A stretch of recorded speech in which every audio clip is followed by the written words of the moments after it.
Welcome to this small edition of Physics Show. This is from Guidance and we are going to solve the question paper of JEE Mains 2015 which has happened today. I am going to take the physics part. Mind you, we are going to solve set A. Now please remember that if you look across sets, not only is the order of questions different, but within the same question also there are some variations in the placement of the choices. For example, let's say in set A there is a question number, let's say 7, and let's say that is question number 12 of set B.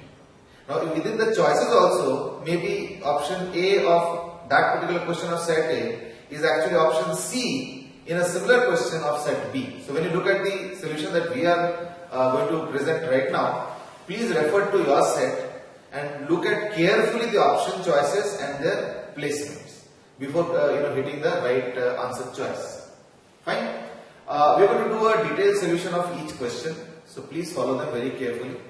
And in case if you feel that there is a certain step where it needs some clarification, please stop the video for a few number of seconds and then just solve it on your own, just to refer. Because otherwise, we are going to solve in a flow, and every step you may or may not be exactly following, isn't it? So let's start from question number 1 of set A. Let's begin with question number 1. Question number 1 is based on 2 stones being thrown from a height of 240 meters. There is a cliff from which these 2 stones have been thrown. One stone has been thrown with a speed of 10 meters per second, and the other has been thrown with a speed of 40 meters per second. Now what is the question asking? The height is given as 240 meters. The question is asking us to plot a graph of the relative position of these stones with time. Now the different plottings that are there are as follows. First is this, and then this. There is a time given 8 and 12. This is t. This is 240. The second is little similar, but it drops suddenly at 12. That's the second one. And again the maximum height is given as 240. Here also the same thing, but there is a sudden drop in the second choice. In the third choice, again the things are similar, but after 8 seconds the graph is different. This is 8 and this is 12. This is t. This is as usual y2 minus y1. That is the relative position. 240 is the same across all the graphs. The fourth one is straight line up to 8 seconds. Now after that there is a drop, but the curve is slightly different. The time remains the same, that is 12 seconds. The maximum distance between them is still the same, and that is what? 240 meters. So there are 4 graphs and we have to select the correct one. Essentially this question is on relative motion, isn't it? So let's say if I look at relative motion, what do I do now? S relative is equal to U relative into T plus half A relative into T square. That is the relationship that is we have to follow. Now what is U relative? Now equal to 40 minus 10. As you can see, 2 stones, one at 40, one at 10. Into T. So that's S relative for you. Plus now comes the interesting part, and that is A relative. Mind you, both of them are under the influence of gravity. Therefore, both of them have the same acceleration downwards and equal to 10 meters per second square each. So therefore, the relative acceleration in this case is what? 0, which is because of this 10 minus 10. Agreed? So, or you can say minus also, but then maybe you can put a minus sign here. Okay? 10 minus 10 into t square. Now, which becomes equal to what? The 30 into t. So, S relative is 30 into t. Now, this indicates what? A straight line. That's the first part of the question. The issue here is that after some seconds, the first stone, because it has been thrown with a little lesser speed, is going to fall on the ground. So the second stage is, when does this first stone drop on the ground? If I take this as the origin,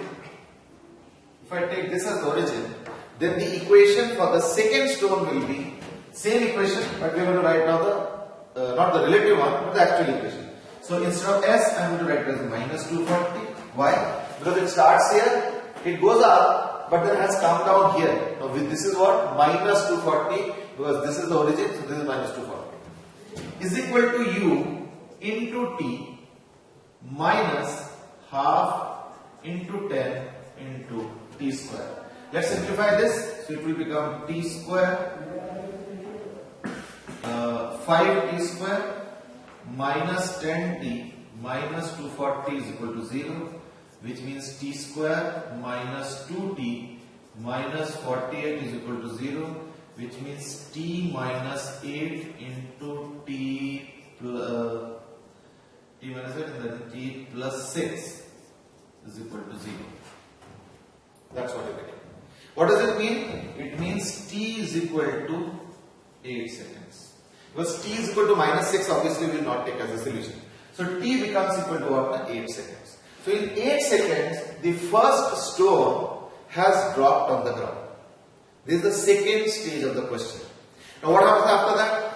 Now this second stone is still falling under acceleration. So the relative motion will now become accelerated. Why? Because the first stone has already stopped on the ground, whereas the second stone is still in mid-flight. Hence, the relative motion after this will no more be a straight line. Initially it was a straight line because of this equation. But after the first stone has dropped on the ground, the second stone is now having accelerated motion. So therefore there will be a curve in the second part. So that means this is ruled out because this has suddenly dropped. This is ruled out because the second is a straight line. So therefore now what remains is this and this. Our option choices are now limited to either C or D, isn't it?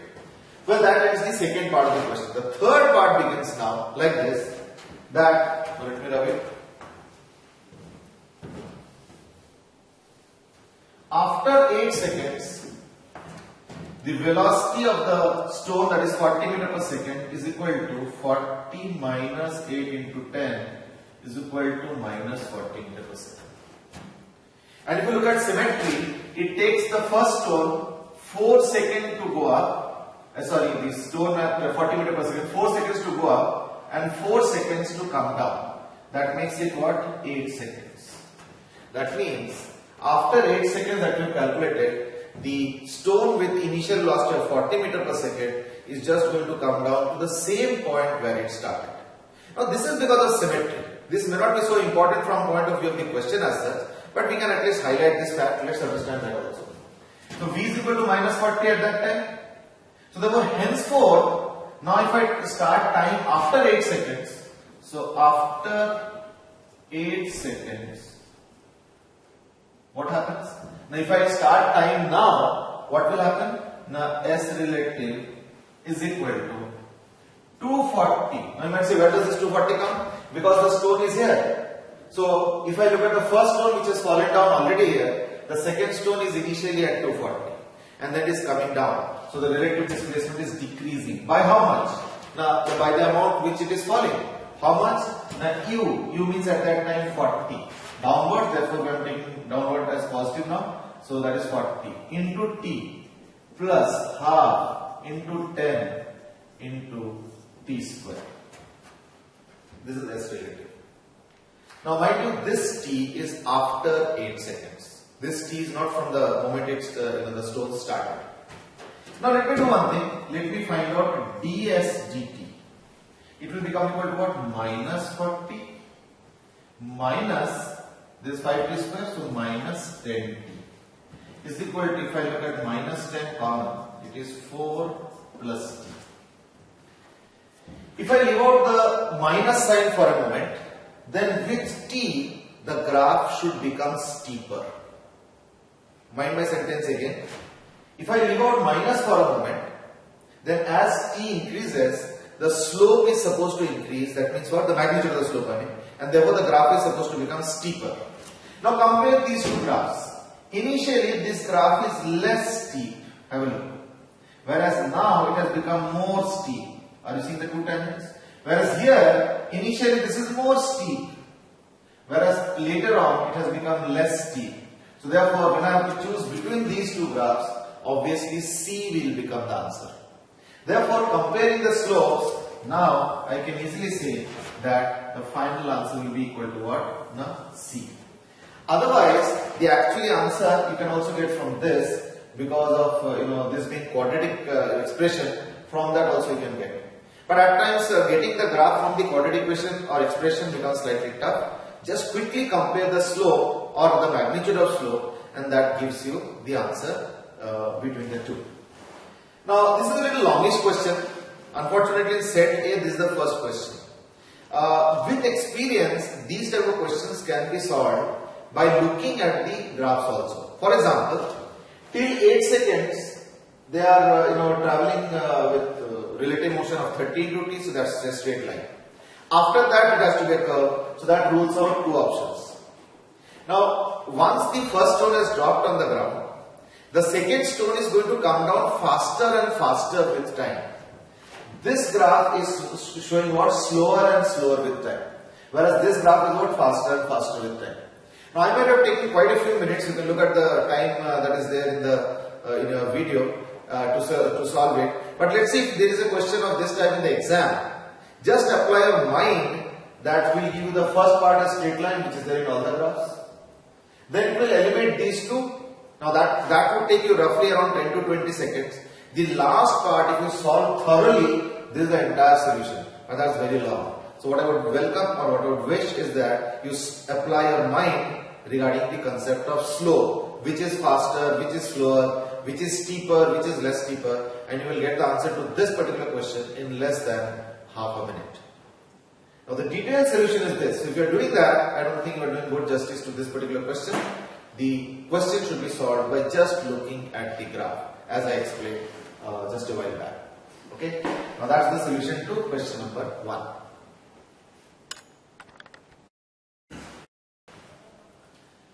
Now let's look at question number 2. This is based on a pendulum. We know that pendulum time period is equal to 2 pi under root L by G. Many times we find out the time period either by mathematical formula or by experiments. Now sometimes we also find out the value of not only the time period but also the value of small g, that is acceleration due to gravity, by using the same pendulum. Okay. So let's say if I look at this case, that would mean t square is equal to 4 pi square L by G, which means G is proportional to L by T square. Now what is this question asking? The question is asking us to find out the accuracy in percentage. Means what is essentially percentage error. So percentage error in G will be equal to percentage error in L plus, now this is T square, so it is plus 2 times percentage error in the time period. That is from our error product and division rule. You can refer, or as you can see the relationship is there. Now what is the data? The measured value of L is 20 centimeter and it has a 1 millimeter accuracy. So this will be equal to 1 millimeter means 0.1 centimeter upon 20. Okay. Now because it is percentage, so in the end I will also multiply it by 100. And plus 2 into percentage error in time. Now it is said the time is 90 seconds and the resolution is 1 second. So I can write this as 1 by 90. So this will be equal to 1 by 200 plus 1 by 45 into 100. If I calculate it very accurately with a calculator, I will be able to get the right choice. However, in the exam, calculator is not allowed. So therefore, what I am doing is that I am going to little bit manipulate this one. Carefully look at this. Can I write this as approximately but slightly greater than 1 upon 200 plus 1 upon 50? Now, because I have increased the denominator, so therefore I have decreased the quantity. So the actual answer will be slightly more than what I have written just now. And this will be equal to 5 by 200, and this is equal to 1 by 40. Okay, and all of them will be multiplied by 100. Okay, into 100, into 100, into 100, that is equal to 2.5. So our answer has to be slightly more than greater than 2.5. Now greater than 2.5 means what? Now equal to 3%. So therefore answer choice becomes equal to 2 answers. And the answer is, by the way, 3%. That's your question number 2.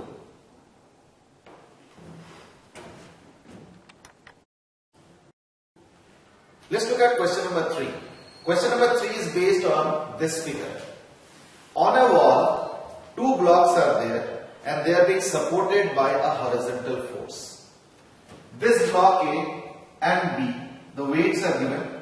This is 20 Newton and this is 100 Newton. Interestingly, coefficients of friction are also given.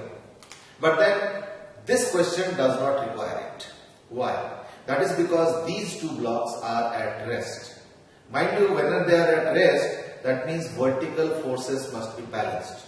What does it mean? It means that if I look at block A, the 2 vertical forces are 20 Newton here, and that means that there must be a friction of 20 Newton in the upward direction. Now you might say, what would happen, let's say if I apply a more powerful force or a less powerful force? Well, if the blocks are balanced, then it does not matter as to whether you have applied a small force or a large force.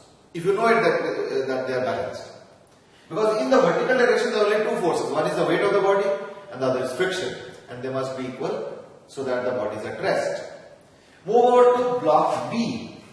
Due to action-reaction pair, block B is going to experience friction in the downward direction. So that's 20 Newton for you. Mind you, the weight of block B is 100 Newton. Now if this body is also at rest, I mean block B, that means the friction from the wall here must be in the upward direction. And how much should be the value? Now it must be balancing these 2 vertically downward forces. That means this will become 120 Newton. So the correct answer to this question is that the friction on this wall is equal to 120 Newton. Now that is your option choice 3. So option 3, and that is what? 120 Newton. That's question number 3 for you. Now let's look at question number 4. Question number 4 is based on collision. This is x and y axis. It is given that a particle is moving along x-axis and another particle is moving along y-axis. The particle of mass m is moving with a speed of 2v in the x-axis, and another particle of mass 2m is moving with the speed of v along the y-axis as shown in the figure. It is said that these 2 particles collide inelastically, they stick to each other and move together after collision.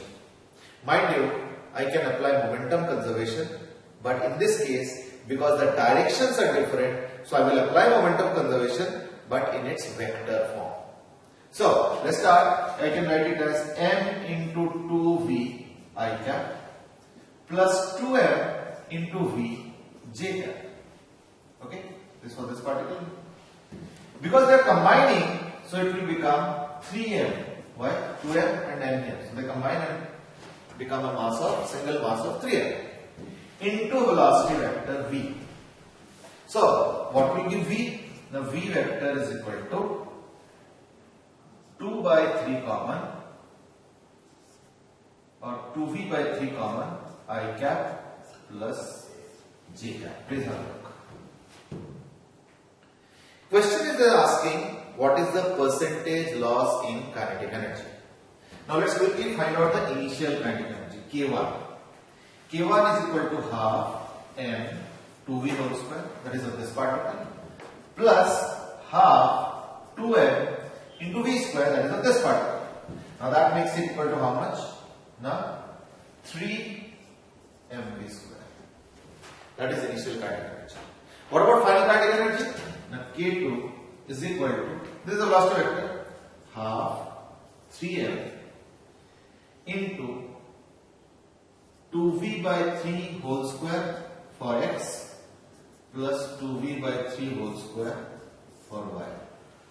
Combine it, you will get what? Now 4 by 9 here and also 4 by 9 here. So 8 by 9 into 3 by 2. Isn't it? So that will become equal to 4 upon 3 mv square. Please have a look.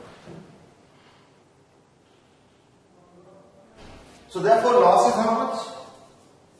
Is equal to 3 minus 4 by 3 into mv square is equal to 5 by 3 mv square. Hence finally percentage loss is equal to how much? The loss, that is 5 by 3 upon initial, that is 3 into 100, that is equal to 5 by 9 into 100, which is approximately 56%. So I can easily write it as approximately 56%, and this is option 3 in the question set. You can easily see it's option number 3. That's your question number 4 for you.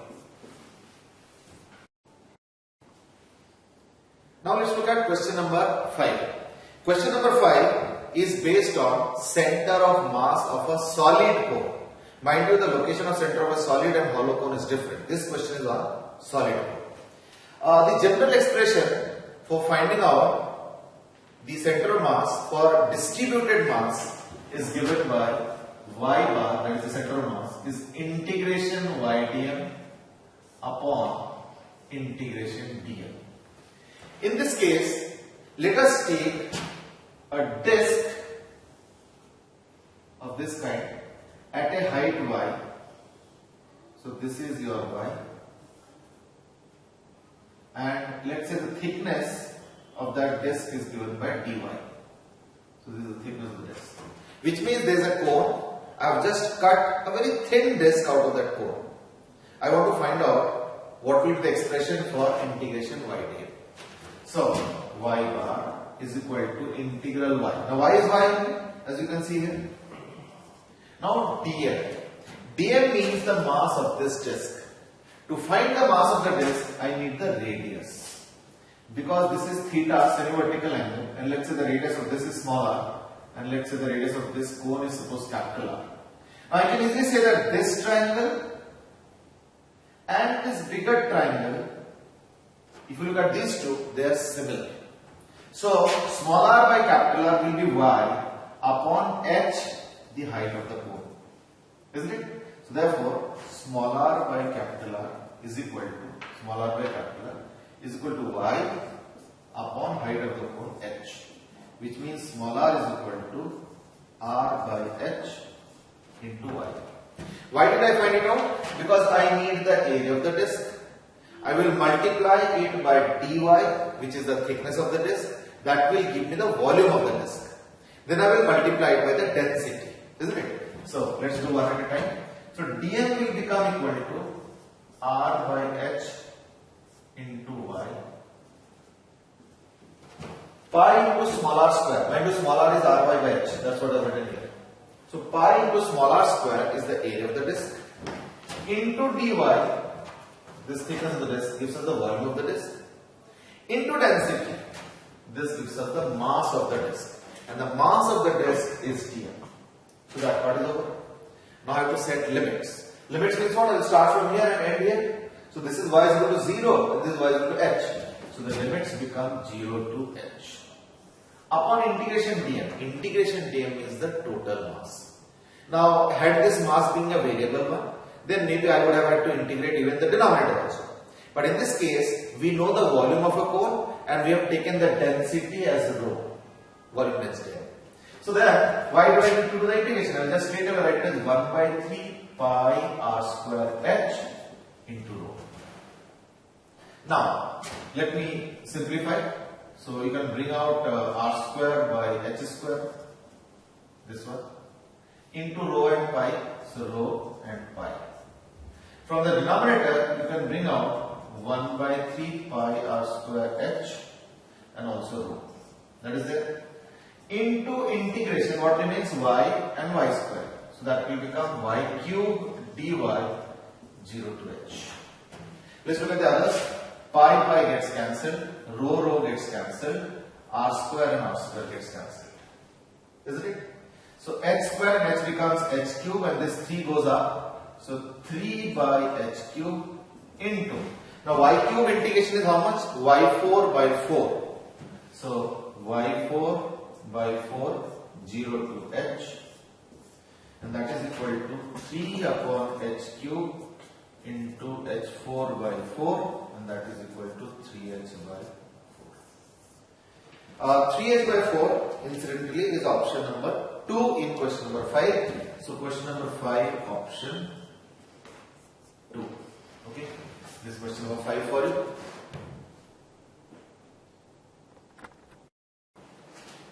Now let's start question number 6. In question number 6, there is a solid sphere from which a cube has been cut out, and it is given that the cube is of maximum possible volume. What does it mean? It means that the diagonal of the cube will be coincident with the diameter of the sphere. So the first thing that we can write is 2r is equal to root 3l, because we know that the diagonal of a cube is given by root 3 into l. So the dimension of the cube is equal to 2r by root 3. Question is finally asking about the moment of inertia of this cube for an axis perpendicular to one of its faces and passing through the center of that face. So the diagram would be somewhat like this. If this is the cube, this is the moment of inertia that is being asked. So let me draw it completely. This is the moment of inertia. And the moment of inertia corresponding to this is equal to ml square by 6. Now what is m? The volume, which is L cube, into density. Density is same as that of the sphere, which is 4 by 3 pi r cube, into L square by 6. Okay. Now that means L square into L cube is what? L5 is equal to 2r by root 3 to the power 5, these two, then into n, then we have this 3 into, only 3 and then 4 by r cube into 6. That's the overall thing. Now how much does it become? The 2 to the power 5 is 32 into r5 into 3m upon cube root of 3 to the power 5 is what? 9 root 3 into 4 pi r cube into 6. Many things will cancel. For example, 3, 2, 4 2s are 8 and then 4, I think that's it. So it will become equal to 4, this r cube will also get cancelled, 4m r square by 9 root 3. 4m r square by 9 root 3 and there is a pi also. 9 root 3 pi, and that is in this case option number 3. Please check. So that is your question number 6, where we had to find out the moment of question. There is a little bit of calculation out here, but otherwise the essence of the question is pretty easy. That we have to just first scoop out the cube, so mass of the cube, dimension of the cube, and direct formula ml square by 6. That is the answer to question number 6. Well, let's now move on to question number 7. I hope you have got this question number 6.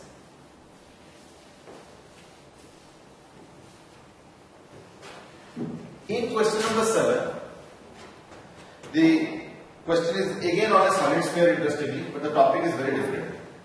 It is saying that there was a solid sphere of mass capital M.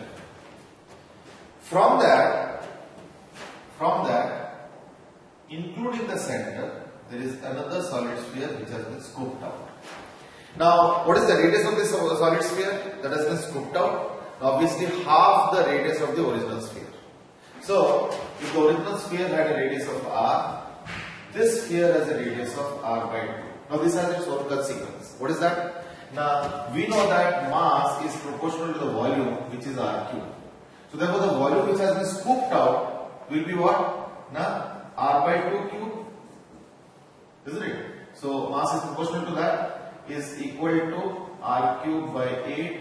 So, that means that would imply that the mass of this portion will be equal to m by 8. That's the first thing that we will conclude. What is the question asking? Question is asking us to find out the potential at the center of the cavity, which means at this location.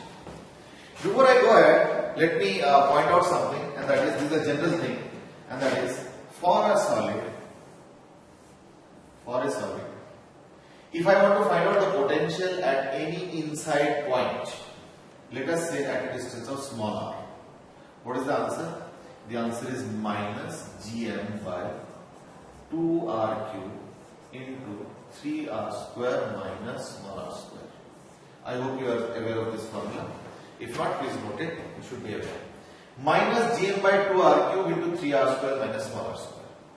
Well, this scooping out I am visualizing as some kind of a negative mass. So therefore, I am assuming that there is a full solid sphere, not a scooped out one, but a full solid sphere and a negative mass out here. So therefore, the potential at this point will be a combination of these two potentials. So I am going to write it like this: V is equal to, first contribution is that of the solid sphere, which will be minus gm by 2r cube into 3r square minus r by 2 ka whole square. So this is the contribution to potential at that point due to the full solid sphere. I am exactly applying the same formula. But then there is a negative mass out here, due to which it became finally hollow, or you can say scooped out. The potential contribution at that point due to the full solid sphere. Let's go back to our original formula again. For example, if I have to find out the potential at the center, small r will be equal to 0. So therefore, the potential will be what? 3r square, because this thing will become 0. So minus 3gm by 2r. Now let us find out the potential contribution of the negative mass at that point by using this formula. So how much will that be? Now plus 3gm, m here means m by 8, upon 2 into r here means r by 2. That is the net answer. So how much will that become? Equal to minus of gm by 2r cube. Now how much is this? 3r square minus r by 4 whole square. So that will become equal to 11 by 4 r square. Isn't it? 3r square minus 1 by 4 r square. So 11 by 4 r square. Plus, how much will this become? 2 gets cancelled. 3 by 8 gm by r. Here if I look at carefully, it will become what now? If I now take gm by, all these r square gets cancelled to r. So if I take gm by r common, or rather minus gm by r common, it will become equal to 11 by 8 minus 3 by 8. So that becomes equal to 8 by 8, and that is 1. So it becomes overall equal to minus of g capital M by capital M. Now what is the answer choice in that case? The answer choice is choice number 2. So in this case, choice 2 becomes the answer.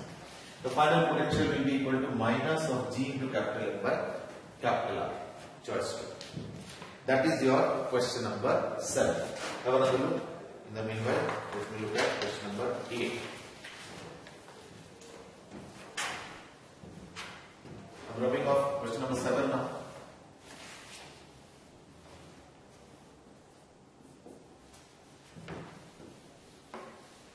Question number 8 is based on pendulum. We know that pendulum has a time period of 2 pi under root of L by G. So the question is saying that there is a wire, there is a mass which is a pendulum, and therefore the time period is equal to 2 pi under root of L by G. Okay. What is done after that is that this pendulum has now an additional mass hung on it.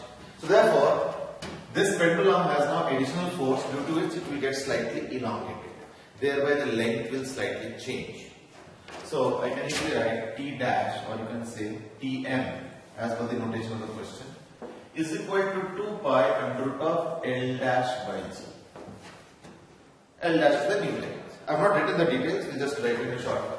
So which means Tm by T, if I divide, 2 pi gets cancelled, Gg gets cancelled, it will become equal to under root of L dash by L. Okay? If I square both sides, then I am going to get it as L dash by L is equal to Tm by T whole square. What is L dash? Now L dash is L plus delta L. So let me write it here. L dash is equal to L plus delta L. From elasticity chapter, we know that delta L has a formula, and that is FL by AY. Now let me write carefully. So it's equal to L plus delta is F. Now F is because of that additional mass that has been put, so F will become equal to mg. L is as usual L by A is given in the question as area of cross section, and Y. So if I take common, it will become L into 1 plus mg by AY, which would mean that L dash by L will be equal to 1 plus mg by A into 1 by Y. Now you might say, what is the need of separating out this 1 by Y? The reason is that because the question is asking find out the value of 1 by Y. So L dash by L has now become this. So I can easily write it as 1 plus mg by A into 1 upon Y, which is what I have to find out finally, and that is equal to Tm by T whole square, which would mean mg by A into 1 by Y is equal to Tm by T whole square minus 1, and therefore 1 upon Y, which is being asked, is equal to A by mg into Tm by T whole square minus 1. Okay, and which option is this? Tm by T whole square minus 1 into A by mg. That is equal to option number 1 of set A, of course. This is the question number 8. Well, now let's look at question number 9. In question number 9, there is a relationship given for pressure. What is that? The P is equal to 1 upon 3 U by V. And it is also given that U by V is directly proportional to T4. So I can safely write it as 1 upon 3 into some constant. Let's write it as suppose C into T to the power 4. Because it is said proportional to T to the power 4. And then I write P is equal to nRT by V. Why? Because the question is asking us to relate temperature and the radius. So this P I can now write as equal to nRT by V. Now this V can be easily written as what? 4 by 3 pi r cube. Why? Because the question is for a sphere. So now let me relate all these. 1 by 3 C T to the power 4 is equal to nRT by V, and V is 4 by 3 pi small r cube. This small r is the radius, of course. Now if I look at the constants, I can remove them. So this is constant, I can remove this. Like this is a constant, this is a constant, this is a constant. All these are constants. So I can easily say that T4 is proportional to T by R cube. This T will get cancelled. So T cube will be proportional to 1 upon R cube. And the question is asking relate T and R. So T is proportional to 1 upon radius. Which choice is this? Now this is choice number 3. So choice 3 corresponds to this answer of T proportional to 1 upon R. Got it? Now that is your question number 9. It was a simple one. Now let's look at question number 10. Question number 10 is also a logical question. How? Now it is given that heating is being done in two different ways. The temperature ranges are being kept fixed. So the heating has been done from 100 degrees Celsius to 200 degrees Celsius, and both the options of heating are what? Now one where it is sequentially kept in contact with two reservoirs such that each reservoir supplies the same amount of heat. And in the second case, it is in contact with 8 reservoirs such that they receive the same amount of heat. But if you compare the two carefully, you will see that the delta Q for both of them are the same. And the temperature ranges in which both of them are happening is also the same. That is from 100 degrees Celsius to 200 degrees Celsius. So entropy. Now entropy is essentially what? Now integral dQ by T. That is what is delta S. In both the situations, delta Q is always the same. And T, the temperature ranges in which the two experiments are happening, are also the same. So therefore, the conclusion is that delta S1 must be equal to delta S2. Now there is only one option which corresponds to that, and that is what? Option number 2. So therefore, in this case, option 2 is the correct answer. That is your question number 10. Okay? Question number 10.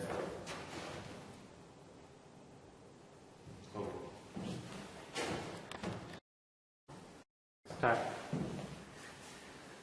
Well, now let's go to question number 11. Question number 11 is asking about average time of collision.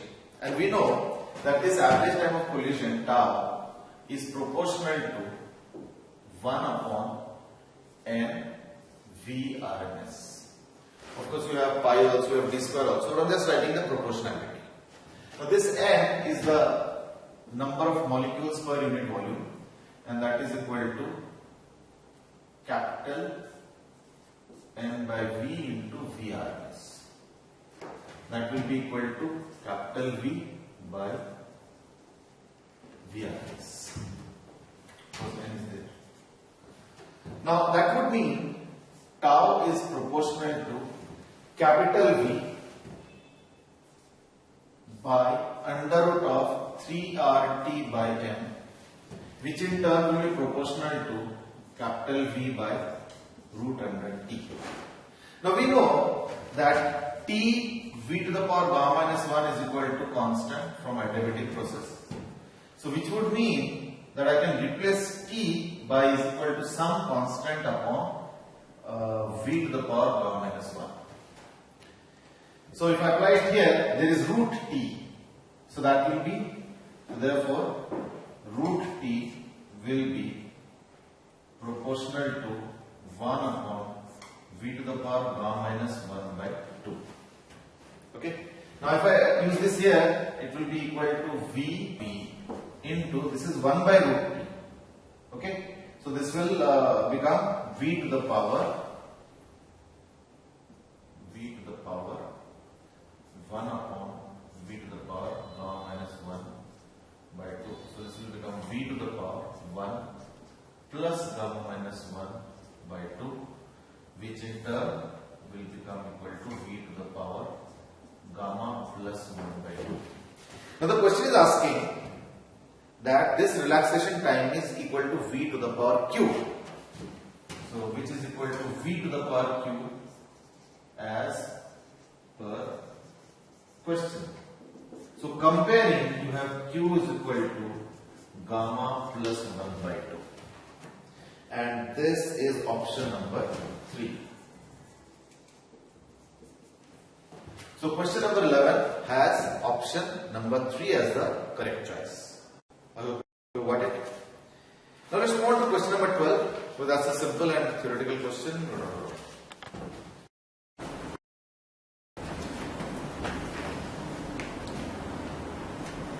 Let's start with question number 12 now. In question number 12, there is a graph of energy variation shown with the position of the particle. Now because there is no mathematics in that, so we can just look at the nature of the graph and then get to the answer. How do we get it? Just have a look. Let's say this is position, mean position, this is amplitude, and let's say this is minus A. Now we know that at the mean position, the potential energy is minimum or at times zero, and the kinetic energy is maximum. So if I plot energy versus position, at the mean position, the kinetic energy should be maximum. So this should be kinetic energy. And at the extreme position, kinetic energy has to be zero, and at the extreme position, kinetic energy has to be zero. So kinetic energy at minus A is zero, at 0 is maximum, and at plus A is 0.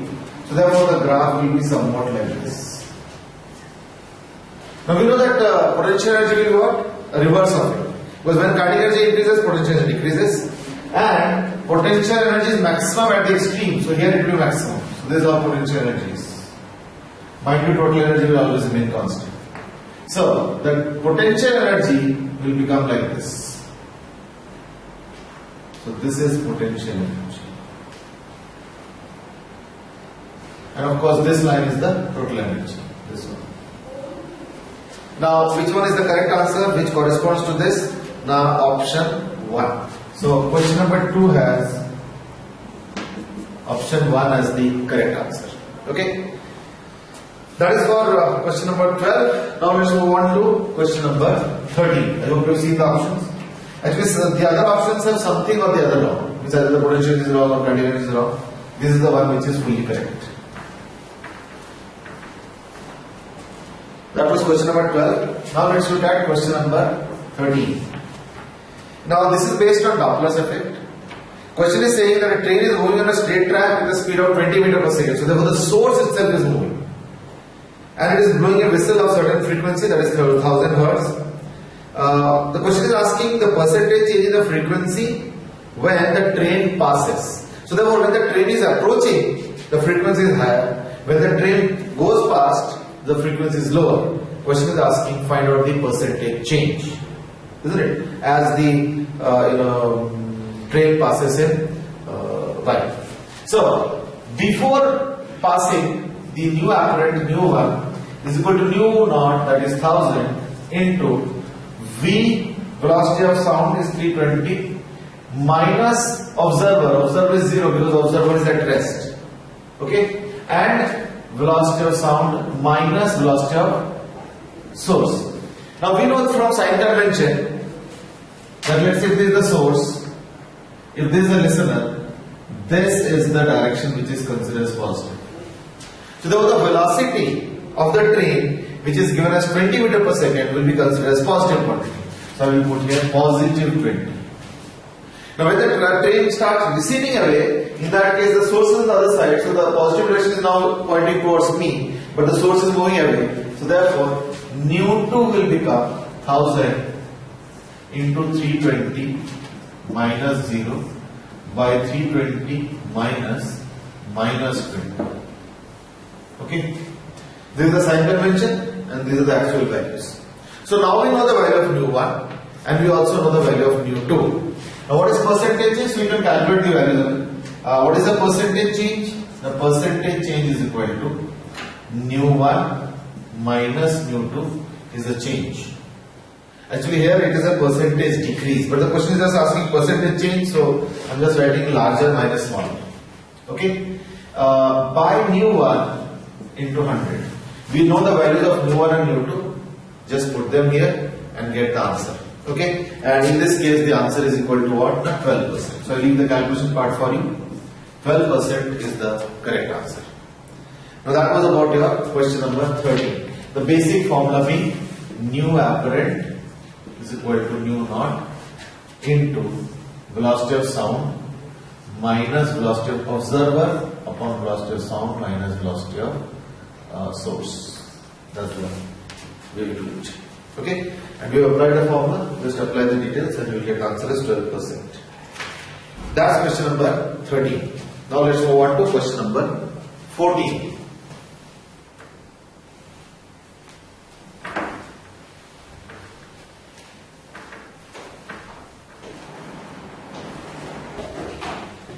Now let's look at question number 14. In question number 14, there is a dipole, but not a regular dipole, it is a dipole of a little different kind. So one hemisphere having plus charge and the other hemisphere having minus charge. Field lines are given. You can also look at the field line that is there in your question paper. The way to look at it is like this. Now let's see if I look at this point. In that case, this positive charge is going to repel in this direction. And similarly, this negative charge is going to symmetrically attract in this direction. If you look at carefully the two vectors, then this vector is going to lead to two components, one in this direction and another in this direction. And this vector is also going to give a field in this direction as well as in this direction. Carefully look at the x components. They get cancelled out.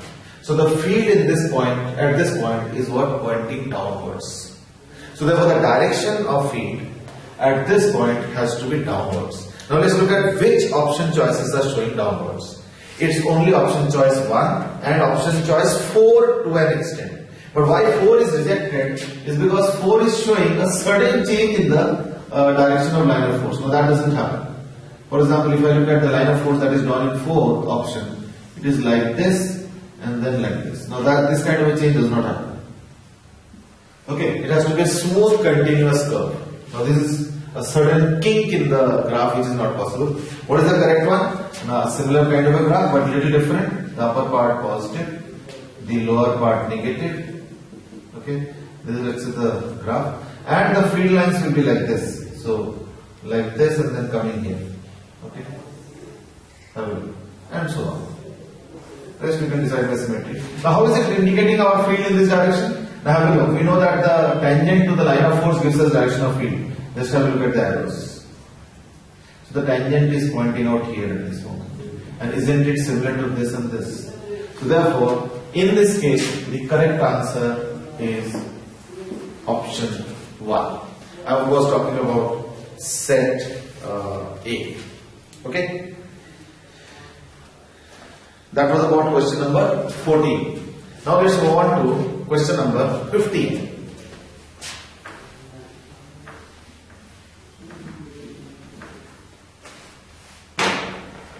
Now, in question number 15, the question is asking about locations of potential at various points. Now, before I go into that, I will just remind you, I have already reminded once, but I will do it once more, and that is, if you are trying to find out the potential outside the sphere, so if this is the location, then it is V is equal to kq by small r, where small r is this distance. Okay. However, if you want to find out the potential at here, where this distance is small r, isn't it? Then the formula is different. Then it is V is equal to kq by 2r into 2r cube 3r square minus small r square.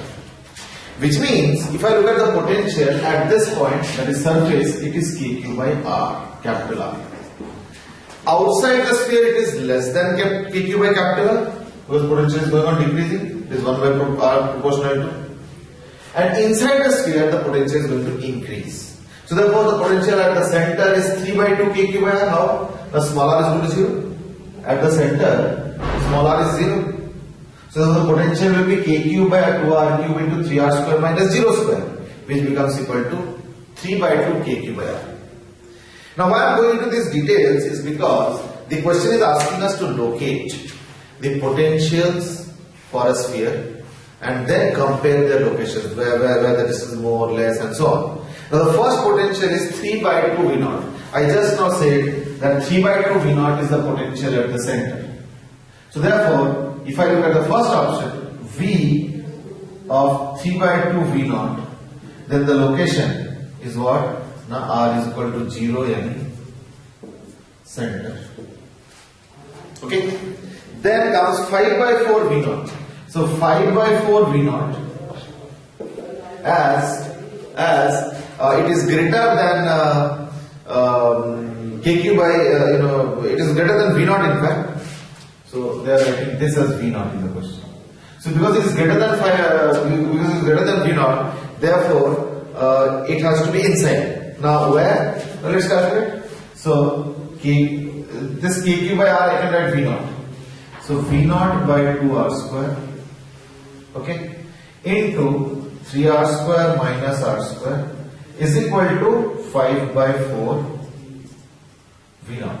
So v naught gets cancelled, and you will have 3 by 2 minus r square by 2r square is equal to 5 by 4. Okay. Now how much does this become? Now equal to, so it will become, if I cancel by 2, it will become 3 minus 5 by 2 is equal to r square by r square. Okay. Now 3 minus 5 is what? 1 by 2. So therefore you have r is equal to r by root 2. I hope you got it. So small r is equal to what? Capital R upon root 2. I have located 2 points already. Third is 3 by 4 v naught. Now 3 by 4 v naught is less than v naught. So therefore it has to be outside, isn't it? So for 3 by 4 v naught, obviously I will use what? Kq by small r is equal to 3 by 4 v naught, which I can write as kq by capital R into capital R by small r is equal to 3 by 4 v naught. Now v naught is nothing but kq by r. So this if I write as v naught, you will have what? Now r by r into v naught is equal to 3 by 4 v naught, which means small r is equal to 4 by 3 r. So this is the third location. So if I want to find out where is the potential 3 v naught by 4, it is where? 4 by 3 r. Lastly, you have v naught by 4. Now it is obvious that for v naught by 4 again I will do the same process. Instead of 3 by 4 v naught, I will write as v naught, and the last case will become r is equal to, have a look, 4r. Okay. Therefore, we have the 4 locations likewise. R1 is equal to 0, R2 is equal to r by root 2, R3 is equal to 4 by 3r, and R4 is equal to 4r. You have these 4 locations. If you match with the options now, third and fourth match. The third one is saying R1 is equal to 0 and R2 less than R4 minus R3. So R2 is R by root 2 and R4 minus R3 is what, around 8 by 3. So I think that's more than that. And fourth option is also correct because 2r is less than R4. Now that is correct because R4 is 4r, so 2r is less than R4. So therefore there are 2 correct options. So option 3 and 4 are correct. Please have a look. Okay, let's look at this question again quickly. First point is at the center, second is at r by root 2, third is at 4 by 3r, and the last is at 4r. Comparing, we get the options as 3 and 4 as correct.